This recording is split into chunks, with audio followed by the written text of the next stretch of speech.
또 이렇게 하나님께 인사합니다. 하나님 아버지 참 감사합니다. 우리 고백합니다. 성령님을 환영합니다. 우리 믿음을 고백합니다. 오직 예수. 네. 어떤 물건이든지 부서지기 쉽습니다. 그러나 고치기는 참 어렵습니다.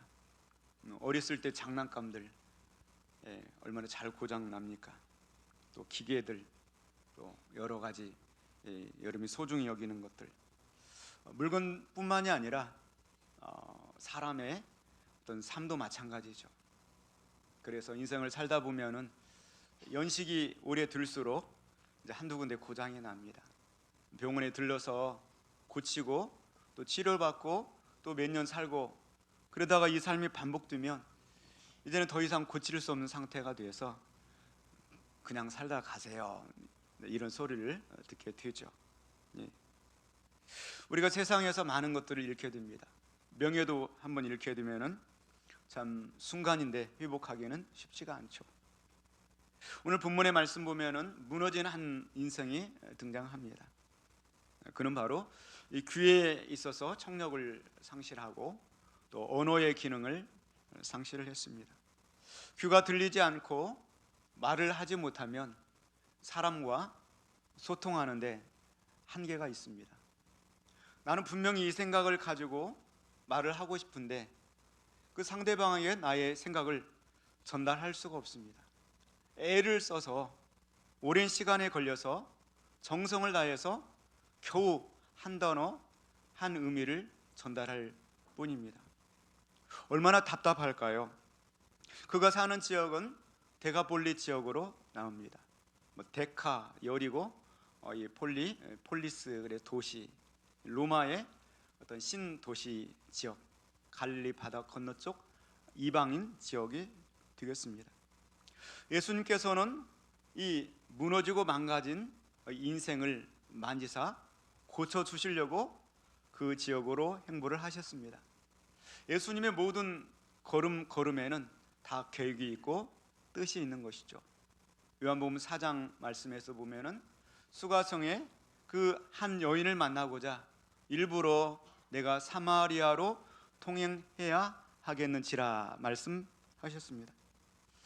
분명한 목적을 가지고 예수님께서는 오늘 31절 말씀 보시면 두로 지방에서 나와서 시돈을 지나서 데가폴리 지방을 통과하여 갈릴리 호수까지 이르게 되었습니다. 그리고 드디어 예수님이 만나려고 했던 그 사람이 나오게 됩니다. 32절 말씀 보시면 사람들이 귀먹고 말 더듬는 자를 예수님께 데리고 나와서 안수하여 주시기를 간구합니다. 예수님께서는 그 사람들의 의도를 아십니다. 예수님 어떻게 고쳐주시는가 보자.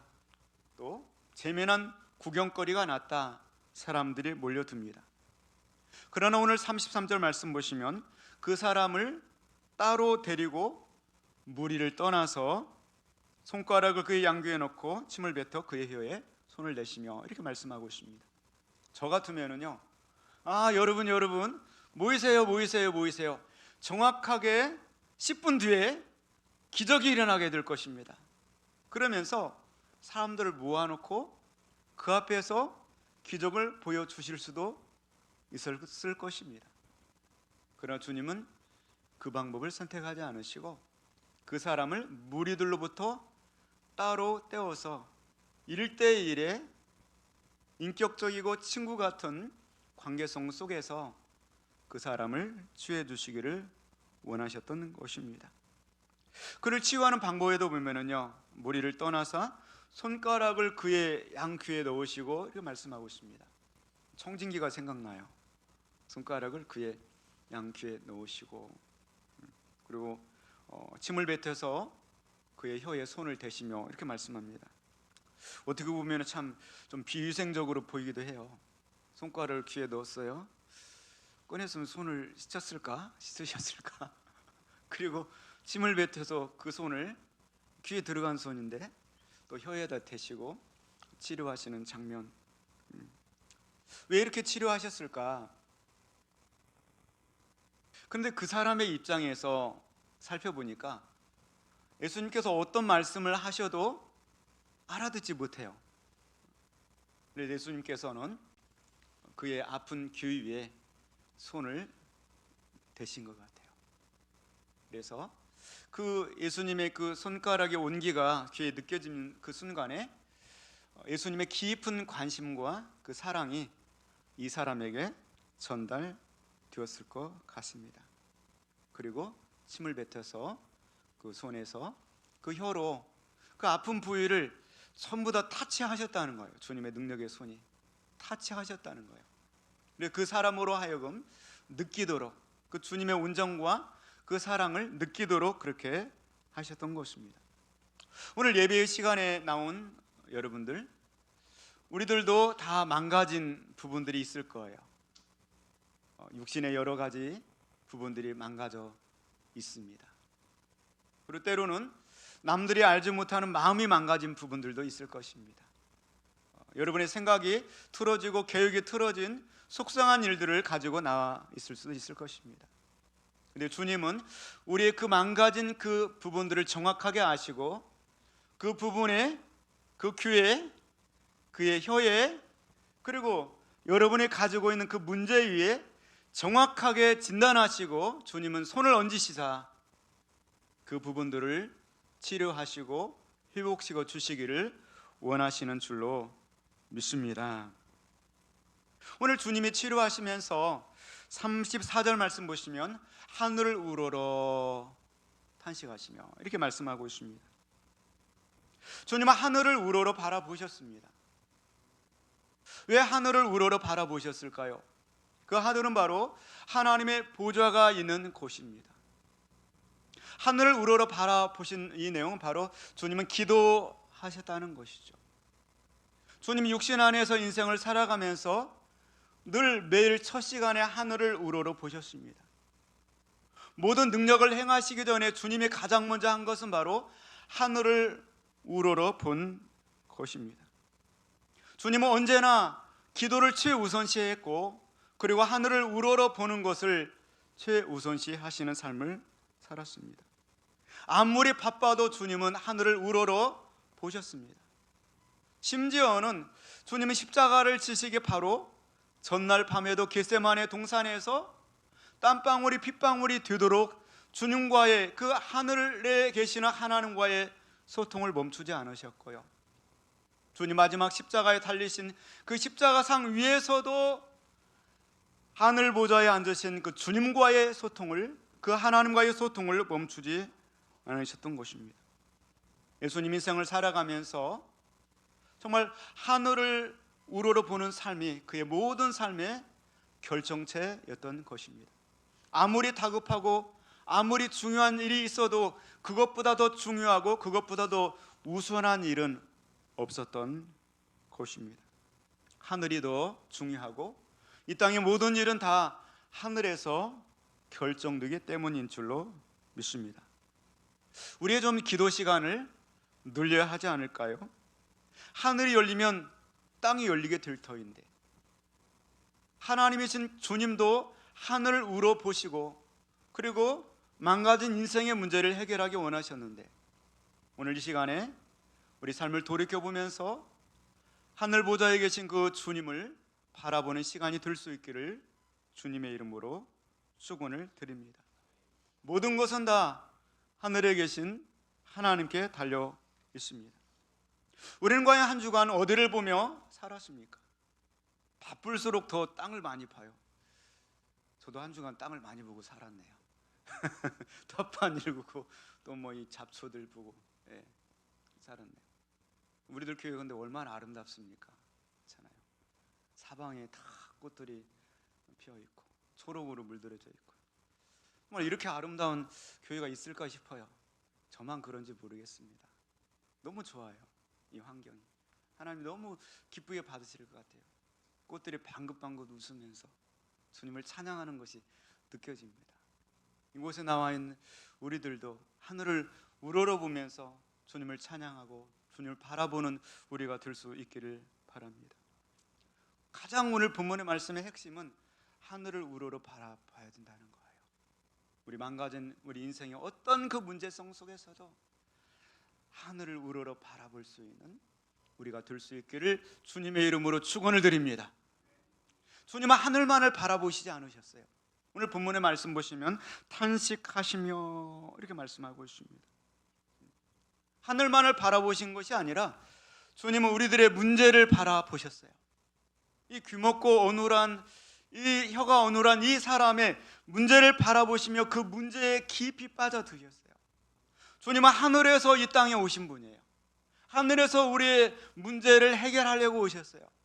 하늘에서 우리의 어눌하고 망가진 인생을 치료하려고 주님이 오신 줄로 믿습니다. 땅의 깊은 문제를, 또 우리들 내면에, 우리 육신에, 우리의 생각 속에, 우리 마음에 깊은 문제를 주님은 공감하셨습니다.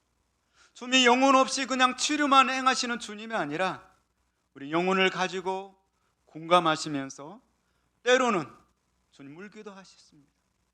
나사렛 무덤에서 통분이 여시고 주님이 눈물을 흘리시더라는 말씀이 나오고요. 또 찬송가 내 주여 뜻대로 행하시옵소서 2절 말씀 549장인데요. 주님 뜻대로는 기도하셨네 날 축원하셔서 뜻대로 하소서. 할렐루야.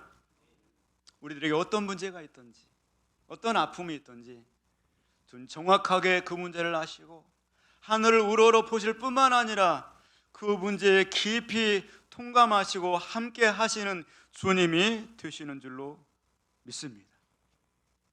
이러한 우리들이 많아질 때 우리들 교회 안에 회복이 일어나고 부흥이 일어나고 치료가 일어나게 될 줄로 믿습니다. 마태복음 5장 7절 말씀 보시면 긍휼히 여기는 자는 복이 있나니 그들이 긍휼히 여김을 받을 것이며 말씀하고 있습니다. 우리가 무언가를 행할 때 그때 그 주님의 그 사랑이 기원이 돼서 내가 주님께 하늘을 우러러 바라보며 기도하면서 그 주님으로부터 받은 그 말씀을 가지고 그리고 누군가의 아픔에 동참하면서 살아가는 우리의 하루하루의 인생과 우리의 삶이 되어지기를 바라는 것입니다. 하늘을 우러러 기도하시고 그리고 사람의 고통의 문제를 바라보시며 탄식하시는 것, 이 두 가지를 하시면서 주님은 말씀을 선포하시는데 에파다 선포를 하십니다. 34절 말씀 보시면 하늘을 우러러 탄식하시며 그에게 이르시되 에바다 하시니 이는 열리라는 뜻이라 그렇게 말씀하고 있습니다. 하늘과 땅의 모든 권세를 가진 그 주님이 모든 권세를 가지고 에파다 열리라고 선포하시는 곳입니다.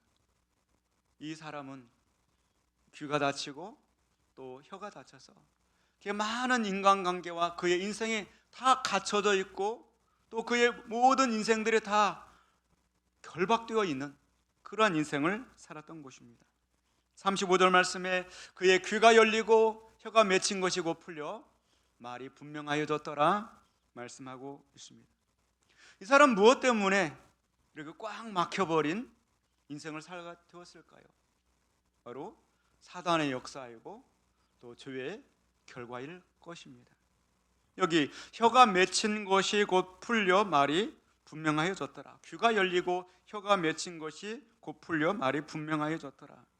맺힌 것이라고 하는 단어가 데스데모라고 하는 헬라어인데요, 그 단어의 뜻은 사단이나 귀신에 묘했던 것들이 곧 풀리게 되고 말이 분명하여졌더라 그렇게 말씀하고 있는 것입니다.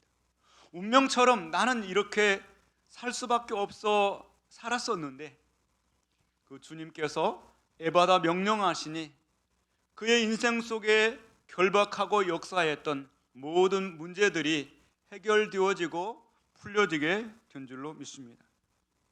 우리들도 어쩌면 여러 가지 망가진 부분들을 가지고 하늘에 계신 주님을 예비하며 바라봅니다. 그러니까 주님께서 우리들의 문제를 아시고 그리고 주님께서 내가 원한다, 에파다 말씀하실 때 오늘 우리들의 육신의 문제, 또 우리의 마음의 문제, 또 또 여러 가지의 그 문제, 그 부분이 해결되어지고 풀려지는 시간이 될 수 있기를 주님의 이름으로 축원을 드립니다. 하나님, 우리가 행복하게 기쁨으로 살기를 원합니다. 주님을 웃으면서 늘 찬양하며 늘 즐겁게 살기를 원합니다. 우리가 풍성한 하나님의 은혜와 그 긍휼과 그 사랑을 누리며 살기를 원합니다. 우리 영적으로 늘 주님의 이름으로 승리하는 삶을 살기 원합니다. 그런데 우리 가운데 눌림이 있고 패배가 있고 그리고 무거운 짐처럼 느껴지는 부분들이 있습니다. 바로 사단이 가져다 두는 것들이고, 내가 그러한 것들을 어셉트하고 또 동의해서 받아들여서 그러한 것들이 내 안에 많이 산재되어 있습니다. 오늘 이 시간에 주님께서 그 모든 부분들을 만지시고 치료하는 시간이 될 수 있기를 주님의 이름으로 축원을 드립니다. 에파다 할 때 그의 모든 귀가 열리게 되고 그의 어눌했던 혀가 풀려지면서 듣고 말하는 역사가 일어나게 되었듯이, 오늘 예배를 드리고 나갈 때 우리 안에 있는 모든 막혔던 것들이 열려지고 풀려지는 역사가 있기를 주님의 이름으로 축원을 드립니다. 36절 말씀 보시면 예수님께서는 그들에게 경고하사 아무에게도 이르지 말라 하십니다. 그런데 경고하실수록 사람들은 반대로 향하죠. 그래서 더 그들을 널리 전파하게 됩니다. 사람들은 심히 놀라면서 그가 하는 모든 것을 잘하였도다, 그렇게 이야기를 합니다. 못 듣는 사람도 듣게 하고 말 못하는 사람도 말하게 한다 아니라 모든 것을 잘하였도다, 그렇게 말씀합니다. 창세기 1장이 생각나요. 주님이 천지와 만물을 창조하실 때 보시기에 좋았더라 6번 나옵니다. 보시기에 좋았더라, 보시기에 좋았더라. 주님이 이 시간 우리의 예배를 드리고 또 말씀을 듣고 또 주님을 높이며 주님을 만나고 나갈 때 우리 안에 회복되는 역사를 통하여서 보시기에 좋았더라 하는 역사가 있기를 주님의 이름으로 축원합니다. 오늘 새벽에 기도드리고 가서 이제 여름 와이셔츠를 꺼내가지고 다림질을 하면서 주님, 제 마음의 주름도 이렇게 펴주십시오. 주님, 그리고 우리들의 영혼에 모든 주름진 인생들도 이렇게 펴주십시오. 그런 기도가 나오더라고요. 우리 마음속에 주름진 모든 부분들이 다 펴지는 시간이 되기를 주님의 이름으로 축원을 드립니다. 송명희 씨 63년생입니다. 그는 태어나면서 뇌성마비로 태어났어요. 얼마나 참 뒤틀린 몸을 가지고 그런 불행한 인생을 살았는지 모릅니다. 11살에 독학으로 한글을 터득을 하게 됐고요. 17살에 그가 하나님을 간절히 추구하다가 성령님을 체험하게 됩니다. 그리고 4년 동안 그는 매일 5시간씩 기도하고 성경을 30독을 읽으면서 하나님께 매어 달립니다. 그리고 하나님께서 그의 인생을 만나 주십니다. 그리고 하나님이 주시는 그 영적인 지혜를 가지고 얼마나 정말 금쪽과 같은 그런 찬송 시들을 남겼는지 모릅니다. 그 중에서 참소경이라는 시를 올려드리겠습니다.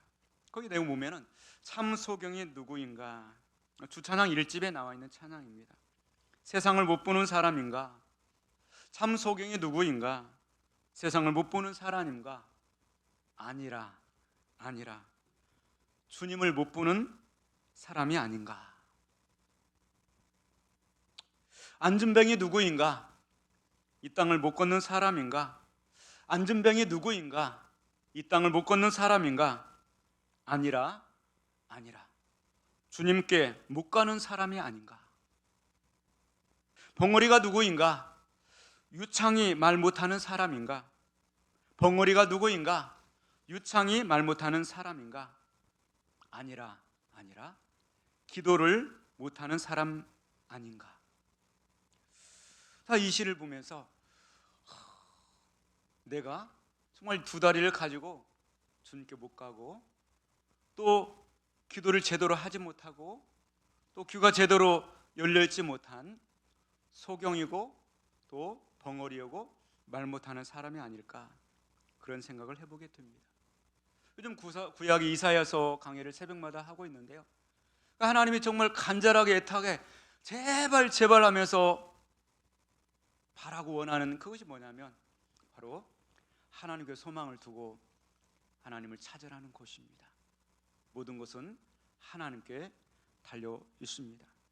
우리가 육체적으로 건강하다고 생각할지 모르지만 우리 영적으로 정말 건강한가 우리 자신들을 돌이켜보고 고로 이 시간 주님의 음성, 에파다의 음성을 들으시고 우리 눈이 열려지고 우리 귀가 열려지고 우리가 혀가 열려지고 우리 다리가 힘있게 일어서는 시간이 될 수 있기를 주님의 이름으로 축원을 드립니다.